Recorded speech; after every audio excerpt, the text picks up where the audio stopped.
আজকে সকাল থেকে মেঘলা ওয়েদার, একটু ঝিরঝির করে বৃষ্টি হলো, আবার রবিবার, তাই লাঞ্চে আজকে চিকেন কারি রইল।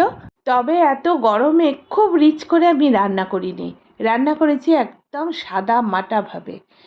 সানফ্লাওয়ার অয়েলে রান্না করেছি। তেজপাতা, শুকনো লঙ্কা আর জিঞ্জার গার্লিক পেস্ট 1 চামচ দিয়ে প্রথমে কষিয়ে নিয়ে গোল চাকা চাকা করে কাটা পেঁয়াজ হালকাভাবে ভেজে নিয়েছি।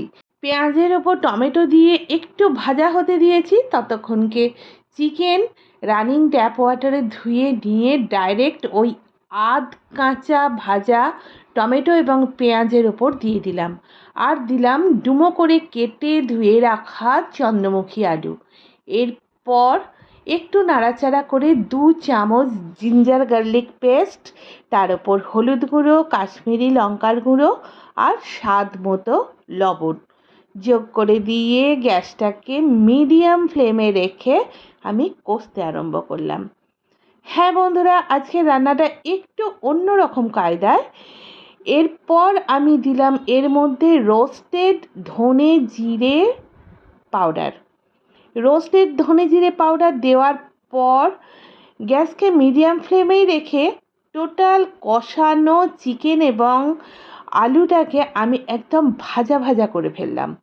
হ্যাঁ, এরপর দিলাম জল। টোটাল রান্নাটা আমি আজকে কড়াতেই করেছি। জল দিয়ে দেবার পর খুন্তি করে সমস্ত কিছু ভালোভাবে নাড়াচাড়া করে রান্না হতে দিলাম। যখন টকবক করে ফুটতে আরম্ভ হলো, ওপর থেকে ছড়িয়ে দিলাম গোটা গরম মশলা। হ্যাঁ বন্ধুরা, জলটা তো অনেকটাই কমে গেছে, আর চিকেন কারিতে বেশ থকথকে গ্রেভি হবে, এইটাই মানানসই। তাই গ্রেভির পরিমাণ ঠিকঠাক চলে আসতে আমি গ্যাসের সুইচ অফ করে দিলাম। অসাধারণ দেখতে হয়েছে আর খুব সুন্দর স্মেলিং আসছে। আমরা তো খাবো সাদা গরম ভাতে, অন্য বলে ট্রান্সফার করে নিই। খেতে বসার আগে আপনাদেরকে একবার দেখাই, দেখুন কত ডেলিশিয়াস দেখতে হয়েছে।